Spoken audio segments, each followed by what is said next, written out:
We provide you the platform to turn your dreams into reality. Give wings to your aspirations with KR Mangalam University. Iran और Israel के बीच बढ़ते झगड़े के बीच अब America भी घबराया हुआ नजर आ रहा है। बात इतनी बढ़ गई है कि अमेरिका ने बिना कोई शोर मचाए चुपचाप कतर के अपने सबसे बड़े एयरबेस को लगभग खाली कर दिया है। अल उदीद एयरबेस है जहां अमेरिका अपने कई बड़े और खास किस्म के लड़ाकू विमान और ट्रांसपोर्ट प्लेन तैनात रखता है। 5 जून को जहां इस बेस पर करीब 40 जहाज खड़े थे, वहीं 19 जून तक सैटेलाइट तस्वीरों में सिर्फ 3 ही बचे दिखे।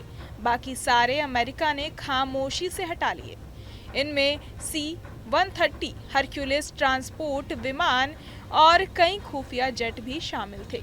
ऐसा माना जा रहा है कि अमेरिका ने ये कदम इसलिए उठाया क्योंकि उसे डर है कि ईरान की तरफ से कोई बड़ा जवाबी हमला हो सकता है।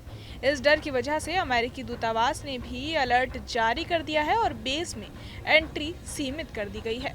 साथ ही स्टाफ को सतर्क रहने की हिदायत दी गई है। इतना ही नहीं, अमेरिका से 15 से 18 जून के बीच 27 फ्यूलिंग विमान यूरोप भेज दिए गए, जिनमें KC-46A पेगासस और KC-135 जैसे विमान शामिल हैं। इनमें से ज्यादातर अभी भी यूरोप में ही है, जिससे लगता है कि अमेरिका लंबी लड़ाई की तैयारी कर रहा है। फिलहाल पूरे मिडिल ईस्ट में अमेरिकी सेना हाई अलर्ट पर है। यहाँ तक कि वहाँ तैनात सैनिकों के परिवारों को कहा गया है कि अगर चाहें तो खतरे की वजह से ठिकाने छोड़ सकते हैं। इस वक्त मिडिल ईस्ट में करीब 40,000 अमेरिकी सैनिक मौजूद हैं, जो कि आम दिनों के मुकाबले कहीं ज्यादा हैं। अक्टूबर में भी जब यमन के हूती विद्रोहियों ने हमले किए थे, तब ये संख्या 43,000 तक पहुंच गई थी। इस बार भी अमेरिका ने तैनाती को लेकर कुछ नहीं बोला, लेकिन साफ है कि हालात गंभीर हैं और सेना हर हालात से निपटने को तैयार है।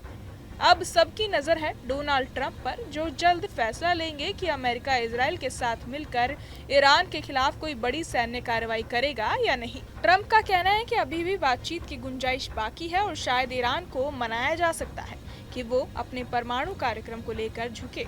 लेकिन दूसरी तरफ इजराइल अब पूरी तरह से सख्त हो गया है। इजराइल के डिफेंस मिनिस्टर इसराइल कात्ज ने खुलकर कहा कि खामेनेई जैसे तानाशाह का अब और अस्तित्व बर्दाश्त नहीं किया जा सकता।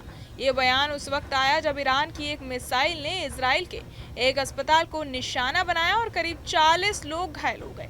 हालात टेंशन से भरे हैं और ऐसा लग रहा है कि आने वाले दिनों में कुछ बड़ा हो सकता है।